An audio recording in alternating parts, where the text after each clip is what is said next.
అండి కాకినాడ నుండి శివలక్ష్మి గారు రాస్తూ ఉన్నారు. ఇంటిని ఏ ఏ సమయాల్లో చీపురుతో శుభ్రపరచాలి? నిజం చెప్పాలంటే సూర్యోదయానికన్నా ముందు ఇల్లంతా శుభ్రం చేసుకోవాలి అని మన సంప్రదాయం చెప్తోంది. సూర్యాస్తమయం తర్వాత చెయ్యకూడదు. ఇప్పటికీ కూడా పల్లెటూళ్ళల్లో మనం వెళ్ళినట్టయితే పొద్దున ఇల్లు శుభ్రం చేసుకున్న తర్వాత చీపురుతో తుడుచుకున్న తర్వాత సాయంత్రం కూడా సందె ముగ్గు అని వేస్తారు.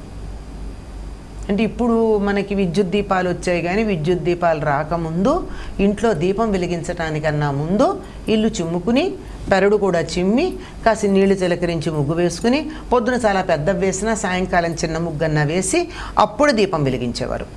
ఇప్పుడు ఆ విధంగా దీపం వెలిగించకుండా విద్యుత్ దీపాలు వెలిగిస్తూ ఉన్నా సరే పల్లెల్లో సాయంత్రం అవగానే మళ్ళీ పెరడు ఇంటి ముందు కాస్త చిమ్ముకుని ఇళ్ళు కూడా చిమ్ముకుని ఆ తర్వాత దీపం వెలిగిస్తారు. దీపం వెలిగించిన తర్వాత సాయంత్రం దీపాలు పెట్టిన తర్వాత ఇళ్ళు చిమ్మరు, అత్యవసరమైతే తప్ప. ఏదో ఒలకబోసాం, కింద పడేసాం, మళ్ళీ దాంట్లో పిల్లలు తిరిగితే ఇల్లంతా పాడవుతుంది అనుకున్న సందర్భంలో చీపురుతో చిమ్మి ఆ చిమ్మినటువంటి దాన్ని ఒక పక్కకు పెడతారు తప్ప బయట పారేరు. అట్లా పెడతారు. అలాగే సూర్యోదయానికి ముందు దీపం ఇళ్ళు చిమ్ముకుంటారు. సరే, ఈ రోజుల్లో సూర్యోదయానికల్లా దీపం పెట్టేవాళ్ళు అపురూపంగా కనపడుతున్నారు, లేరని చెప్పడానికి లేదు. అటువంటి సందర్భంలో పొద్దున పూట ఇళ్ళు చిమ్ముకున్నాక దీపం వెలిగిస్తారు దేవుడి దగ్గర.